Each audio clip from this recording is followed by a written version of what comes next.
Ano to, ba't nakababa ilaw? Okay na. Makapag-shopping na. Shopping time! Mukha tong babae masaya. Hindi ako babae. Sino kaya yung nagsabi mo? Taas ko ilaw. Gusto ko hindi nandito. Gusto na taas. Or bawal po. Sige na, minsan lang po oh. Okay po. Basta lang po isa lang pong gawa. Okay na. Ba't ganun po kasi ilaw nyo? Tingnan. Oh, nakababa lagi. Ay, oo nga pala nakalimutan namin. Ginagawa namin pa. Di pa namin nagawa. Bili ka po ng notebook ng anak niyo.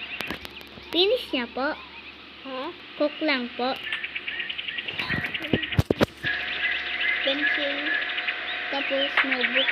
Pencil lang po bibili ko. Bakit po? Dapat pencil din. May pencil po, ayun oh. Eh, dapat may notebook. Ayun po. Dahan-dahan ka lang.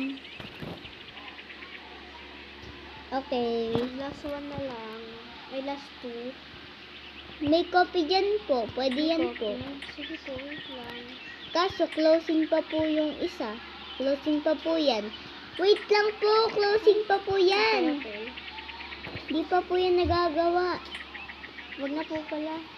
Wag na. Okay. Tapos yung donut, favorite pa ka. Buti meron akong dalawang pagdadaan. Ito lang po yung bibili ko. Okay. Ako na po.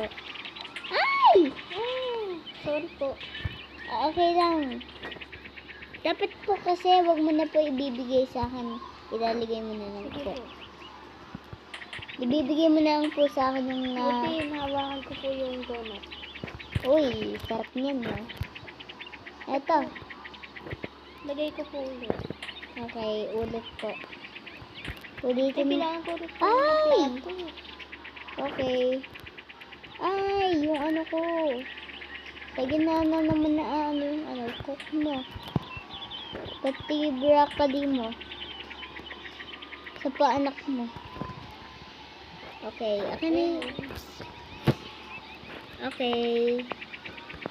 Ay, lagay mo na lang dyan po. Sige.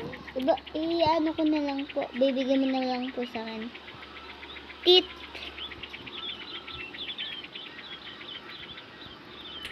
Nakalipad tuloy. Sorry po, nakalipad Okay. Ilipat ko nga po itong para hindi po mahirapan. Okay, bigyan mo na po sa kanya yung iba.